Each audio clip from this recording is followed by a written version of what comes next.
Okay, take two. I want to make this as quick and painless as possible to give you three general ideas to think about financially when you're going to purchase a home. Uh, the current financial conditions, the idea of cost versus expense when you're buying a home, and the idea of shelter versus investment. So, on to the next slide. Okay, where are we now? Honestly, rates have never been lower than they are now in the marketplace, in the financial marketplace or in the mortgage marketplace. So you have a window of maybe the next 2 years to in terms of financing more than you could before. So you're at the right point in time if you're looking to buy. Um, Ideally, when I talk to clients, you want to have a general guideline before you even get involved in anything else to have 6 months of living expenses saved before you get involved in even looking to buy a home. That is your nest egg. That is your safety. These days, it's more like 9 months. We're in a very uncertain time, but I tell you what, pandemics end, and when this ends, you are going to see a lot of economic activity. So let's just all hold our breath and go on. We'll have fun in about 6 months. Okay, next slide. Okay, there's the costs are things, money spent to acquire the home. That can come from savings. Ideally, you do not want to use your savings to cover the expense of living in the home. That should come from your cash flow. That should come from your income. So, what are costs involved? And recent Barb and Abdul will come. We'll talk about these later. Your down payment, your closing costs, your inspection costs. Those are costs. They don't occur again. Recurring expenses. What does it cost to live here? Your mortgage payment, your real estate taxes, any fees, any assessments, maintenance. These are things you should be well aware of before you walk in the door. This is what it's going to cost me to live in this dwelling. So next slide. Ideally, and it goes back and forth. Some planners say 25%, some say you can go 35 or 40%. As a general rule, 30% of your take-home pay you can allocate towards those expenses we just talked about, towards month by month living in your dwelling. The last thing I wanted to touch on here is and this is from this comes from 10 years ago, 2008, 2009.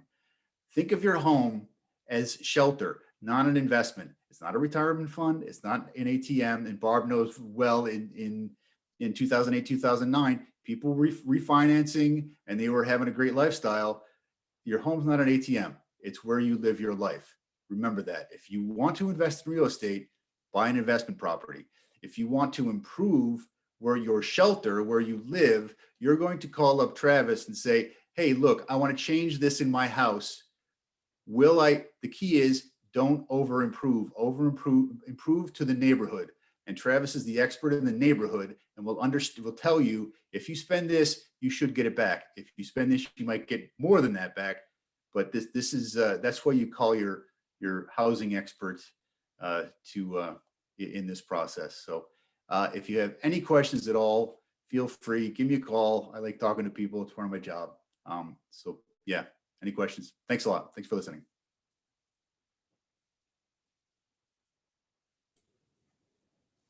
All right, guys, this is my turn. So I'm going to go over a few things on the lending side and what you should expect. All right, so first things first, when it comes to getting started on your home search, the first step before you can even step out and look at any properties, and Travis and the other professionals on this can attest to this, is you need to know what your buying power looks like. You need to know if you're going to be able to get pre-approved or financed by a mortgage company or a mortgage lender or bank in general. So the first step is the pre-approval process, which I would typically take a look at your income, your assets, put a few considerations in, like what your desired monthly payment would be, the type of property you're looking to purchase, and once you've I typically send my clients a quick questionnaire to complete. Once you've completed that questionnaire, once you've submitted the supporting documents I need, the goal is to have you pre-approved within 24 hours of you submitting all of that documentation.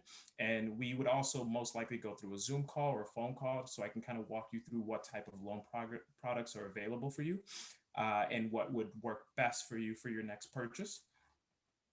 And then the goal of this is so I can get out a pre-approval letter for you. This pre-approval letter, the focus of it is to show Travis and to show the seller that you're going to be eventually making an offer on their home, is that you're backed by a financial corporation. You've already, your finances, your income, you've been, we get a little personal. So we've looked deep into all of that. Is to show them that you've already been pre-approved. We're backing you, and when you make an offer to a seller's property, that you should be good to go. In this era of COVID, most sellers, if you can correct me, Travis, typically require a pre-approval letter before you can sometimes even view a property. So it's just another way for you to keep that in mind. That's that first step, just knowing what your buying power would look like. The common myths that I've seen in my industry, and I'm sure this is because 40, 50 years ago, this was the standard, is that most people tend to think that you need 20% down to purchase a home. Nowadays, you could purchase a single family home, sometimes even a multi-unit with as little as 3% or 3.5% down. So you don't always need, 20% down. Even some of my clients who have the 20% sometimes don't, because, they have financial advisors that maybe be able to use the rest of that, income or available liquidity for other investments. So you don't always need that 20% down. So keep that in mind. Another common myth is that, PMI is for the life of your loan and you can never get out of it. That's incorrect. There's a few ways to, eliminate PMI if you're not putting 20% down. So that's something I want you guys to keep in mind as well. And we can go more in depth with it depending on, the type of loans you would qualify for.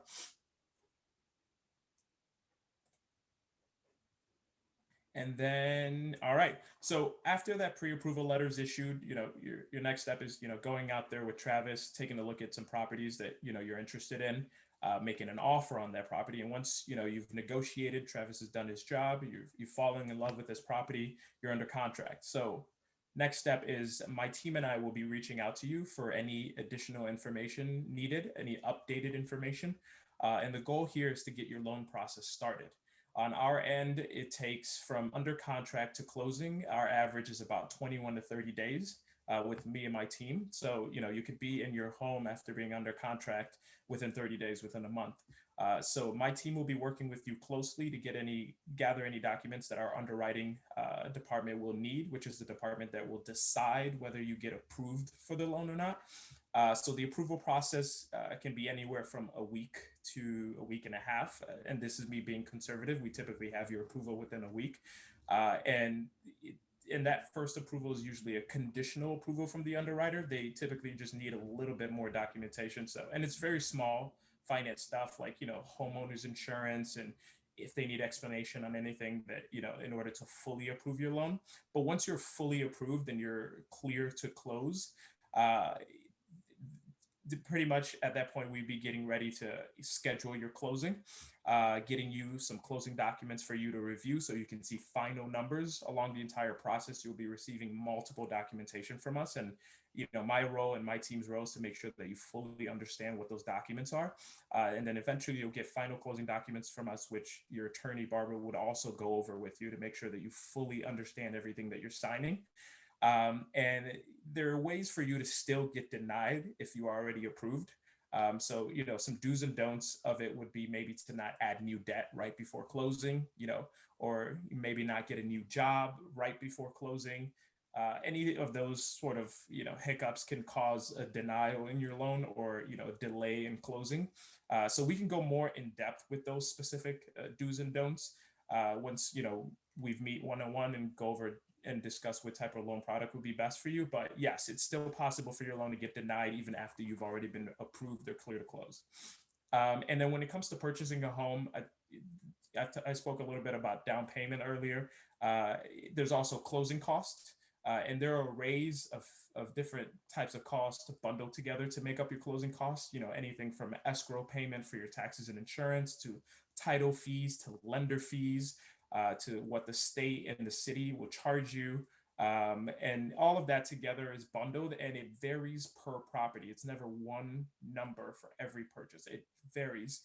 So based on my experience, final closing costs typically come out to around 2 to 3% of the sale price. And like I said, we'll be going over all those figures with you, and so is Barbara right before closing. And then multi-units. Multi-units are a very, very good way to build wealth and to slowly build a real estate portfolio if that's your desire. We have loan programs, like I mentioned earlier, that will allow you to put down as little as 3.5% down to purchase a multi-unit. We can even use the potential rental income that you'd be gaining from the multi-unit to qualify you, so your future rental income. So if you ever run into an issue where we just need a little bit more income to qualify you for you to afford a certain 2 to 3 unit, we could do that. We typically take about 75% of that future rental income and add it to your current gross monthly income. And like I mentioned, we have products that can let you put down as little as 3.5. We have other products that can let you put down as little as 5%. And my goal here is just to make sure that you fully understand, what each and every one of those products are and how they would be advantageous for you. And it's really important to me. Like I mentioned earlier, I purchased my first property when I was 20 years old, and having the right realtor, having the right, financial planner, having the right lender behind me helped me fully understand it. So our goal here is to, make sure that you guys fully understand this process and the type of loan products that would work best for you, and, the down payment options as well.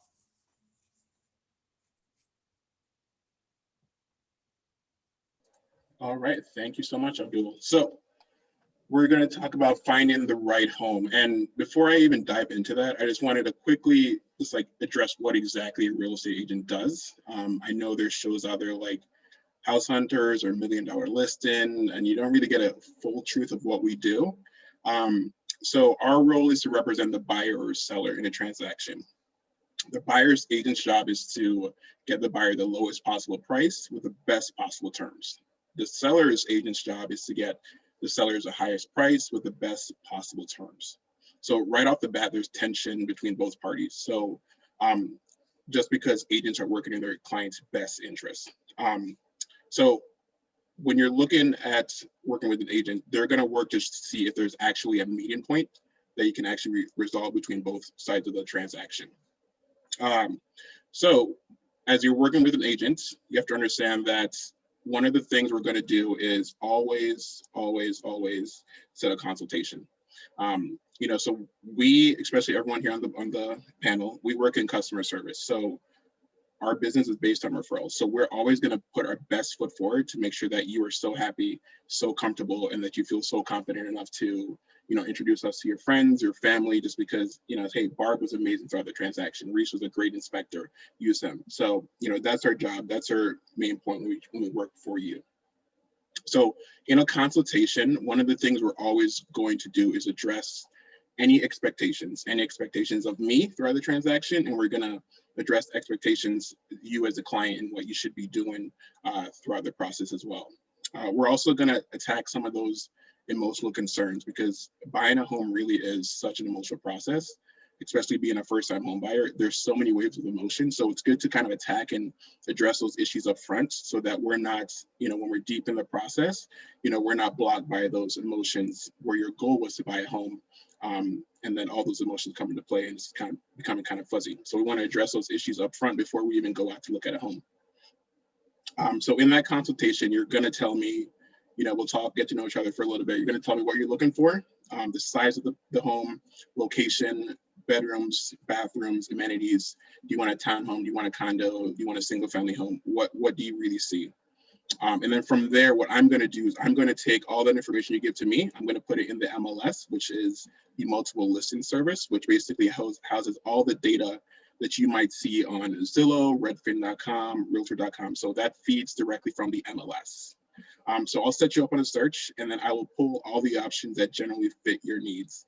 When we start, that's going to be generally a larger list, simply because you might have an idea of what you want, but as we kind of go through the process, you'll see and we'll get feedback and fine tune it to say, okay, maybe I don't want this layout, maybe I don't want this location. So then again, we're fine tuning to make sure that we're finding the property that you want and that we're actually efficient with it, not just going out to look at things, to look at it and we know that it's not going to work out for you. So that's where communication and feedback is huge throughout the entire process.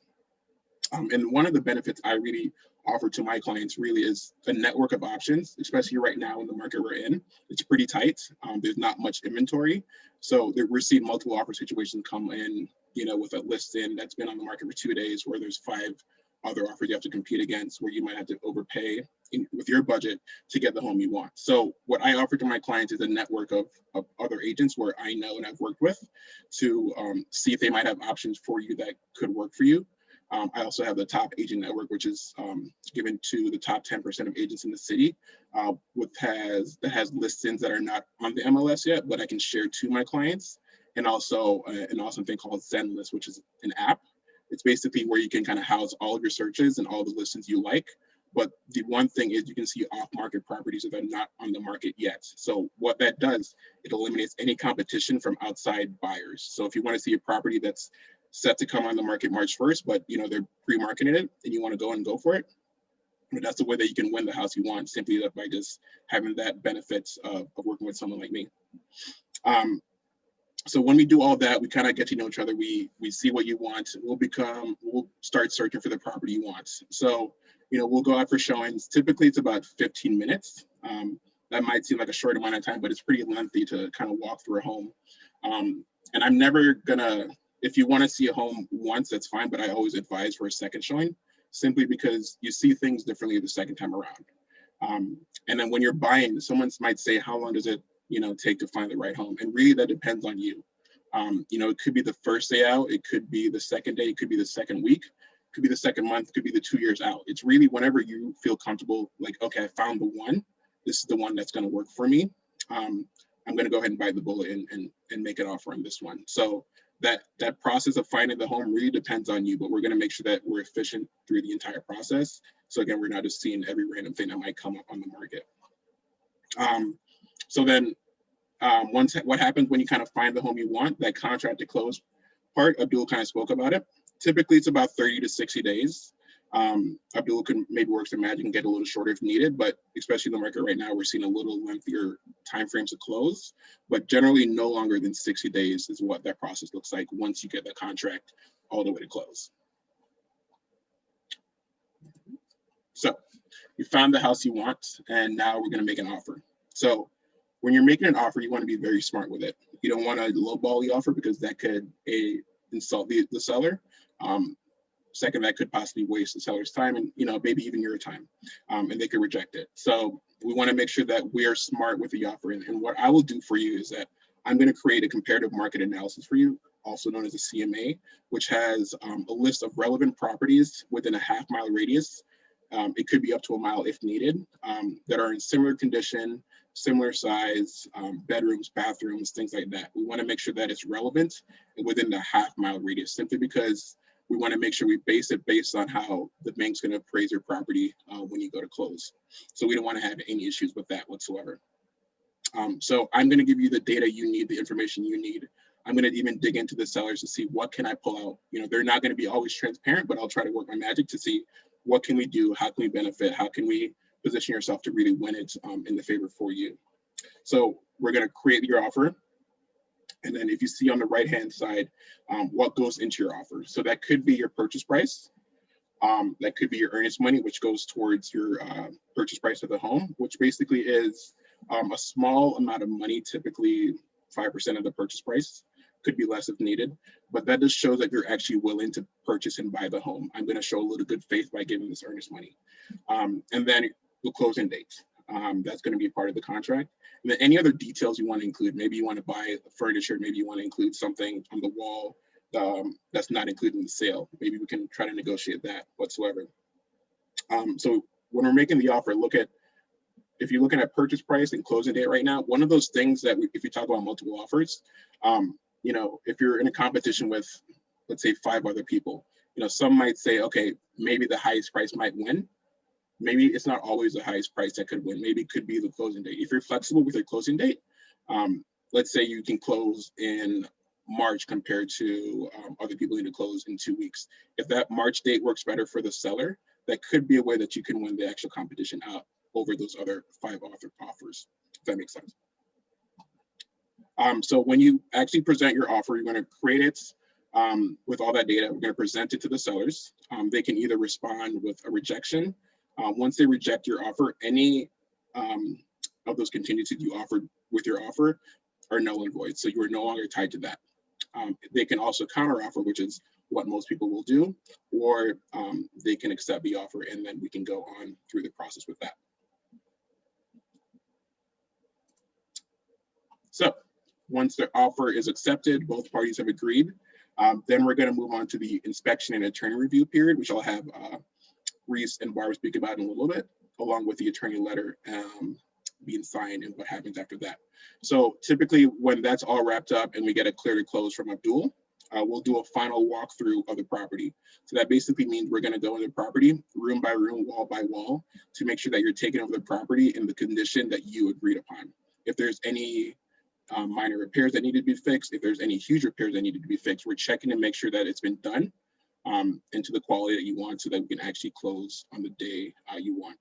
And that final walkthrough could either happen either the day before, maybe a 2, but typically a day before, or the morning of closing. That's when that could happen. So once the final walkthrough is done, we'll go to closing. You know, you sign your name a couple hundred times. Nowadays, it's not, there used to be just maybe the realtors, attorneys, title company, but nowadays, because of COVID, they're limiting who's actually allowed in those closing rooms. So, and I believe some people are even doing some closing docs virtually before then, but that's one of the effects of COVID. So now we're going to move on to that attorney inspection period. So I'm going to have my good guy Reese speak about inspections. Okay, so so the home inspection part of the process is to find out what's going on with the property. I know when I bought my house, I was asking myself if I was making a good decision, and also I wanted to know if this house was going to cost me a lot of money. That's very often what people are thinking when they're buying a house. So that's one of the main things that I'll be looking for is, or any home inspector, what condition the house is in, and whether there's anything present in the home that would be hazardous for the health of the people who live there. Occasionally, there might be like some asbestos insulation on the pipes in the basement or something like that. So we'll be looking for that stuff. The most common chain of events is that like I would go through the house, spend 2 or 3 hours there, take a bunch of pictures, put together a report, and send that to you, and then you and your real estate agent will take a look at that, and also your real estate lawyer, and usually there's some sort of negotiation process about if there's some issues that need to be repaired, you know, who's going to fix what. Sometimes some of the issues will be repaired by the buyer, or they might possibly give you a credit. Usually the home inspection typically is a pretty good deal. The cost of an inspection around here it really depends on the size of the property, but it's going to be somewhere between like $300 and $500, maybe $600 if it's, it's a really large house. Depending on the inspector, the prices vary a lot. But people often get quite a bit more back in either a credit toward the purchase price or repairs than they spend in a home inspection. So I think, most realtors, in fact, Travis, correct me if I'm wrong, I think it's considered somewhat negligent on the realtor's part under normal circumstances if there isn't a home inspection. So it's typically recommended that it's a good idea to take a look and make sure you have some idea about the condition of the property. Lately, with the market as it is now, people are not able to be as particular about the condition of the house as they may have been previously. As Travis mentioned, there's not a whole lot of inventory right now. People, they're often in a position where if they don't take this house, there may be 2 or 3 other people right behind them who would be willing to take it for more or less the same cost.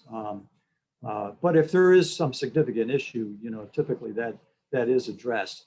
And this is a really good time when the house changes hands, a very good time to take care of whatever issues there might be in the house. If there is some kind of insulation on the pipes or something that needs to be removed, that's a really good time to do it. Or if the floors need to be finished, it's much easier to do that kind of stuff when the house is vacant than if it's full of people and furniture and so forth. So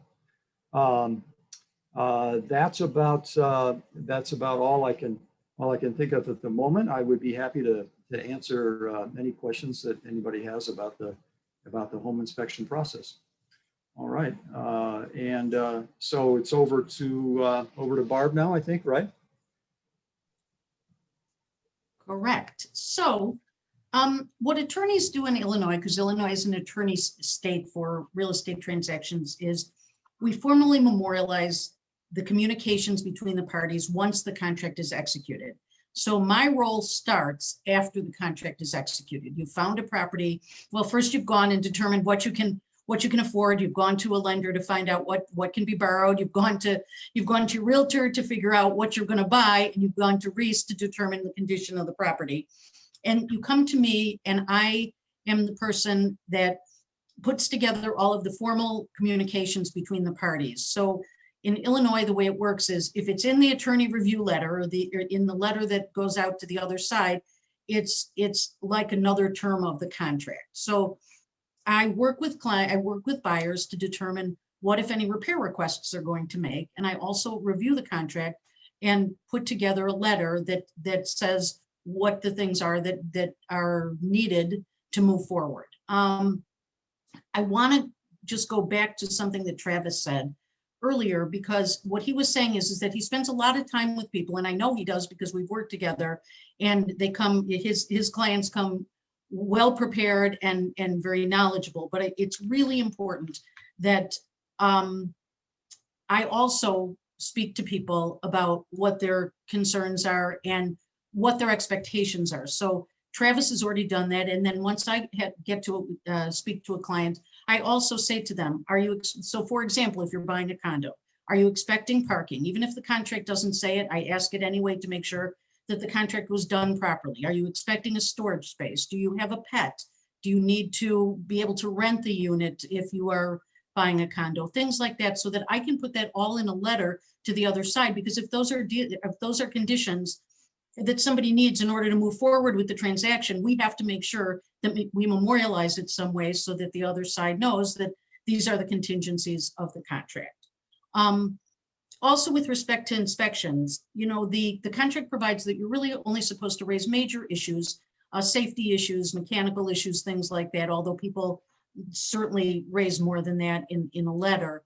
But I think it's also really important that everybody has the opportunity to discuss with their realtor and to discuss with me what their bottom line is with respect to conditions that they found in a house. For example, if you find that the HVAC system isn't working properly, is it a deal breaker if the seller won't do something to remedy that issue or to give a credit for that issue? Those are the kinds of things that I discuss with people during the attorney review process. So once the letter is prepared and it goes out, there's some negotiation between the parties. And then the attorneys also, what we do is we keep track of your mortgage deadline. in a contract where there's a mortgage contingency, there's a deadline by which people have to have their mortgage in place. And if they don't, we have to send out on their behalf an extension letter. Otherwise, the mortgage contingency is deemed waived. So we track very carefully what the mortgage date is in contracts. And then we also attend the closing. Right now I'm attending virtually, and I don't think I've been to a closing in person since last March, and it works just the same. We do it on the phone, or we can do it via Zoom. Buyers go to the title company, and then we go through all of the documents with them. I beforehand, I also will have reviewed the title commitment, the survey. If you're buying someplace with an association, I will have reviewed with you all of the association documents, the budget, the bylaws, the questionnaires, and all of those things related to an association. So that when you get to the closing table, you will then be signing your mortgage documents. If there's a mortgage, we go through your conveyance documents like the deed, the bill of sale, those kinds of things, and all of the title documents. And once you're done, then you are the owner of the property. So that's basically what attorneys do in Illinois for the transaction. And I just wanted to mention one additional thing.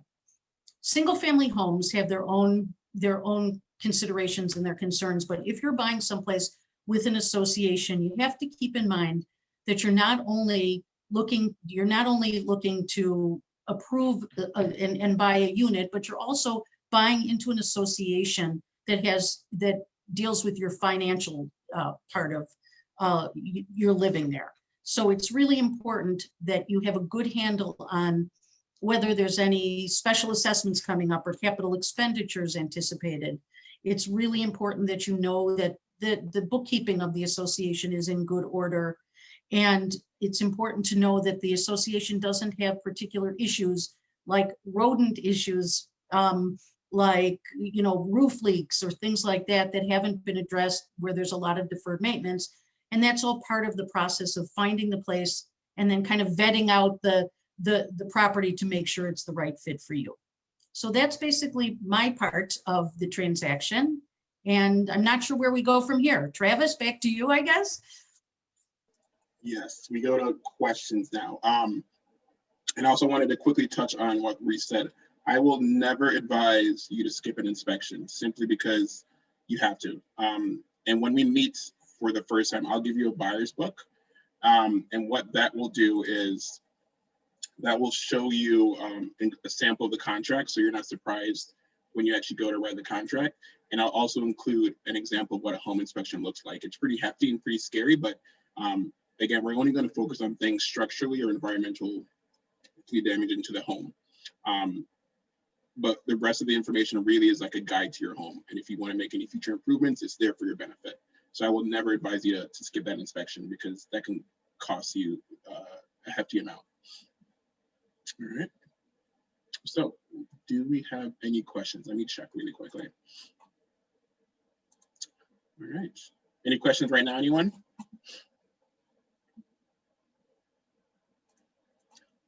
I'll give you guys about 15 seconds to type anything.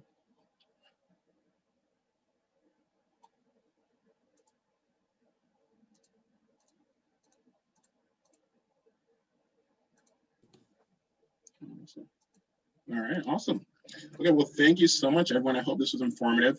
I will be following up. I'll pass on everyone's information here if you want to reach out individually, to reach out to them, ask them any questions, and I'll send you some follow-up information as well. But thank you so much for joining, and have a good night. Bye, everyone. Bye.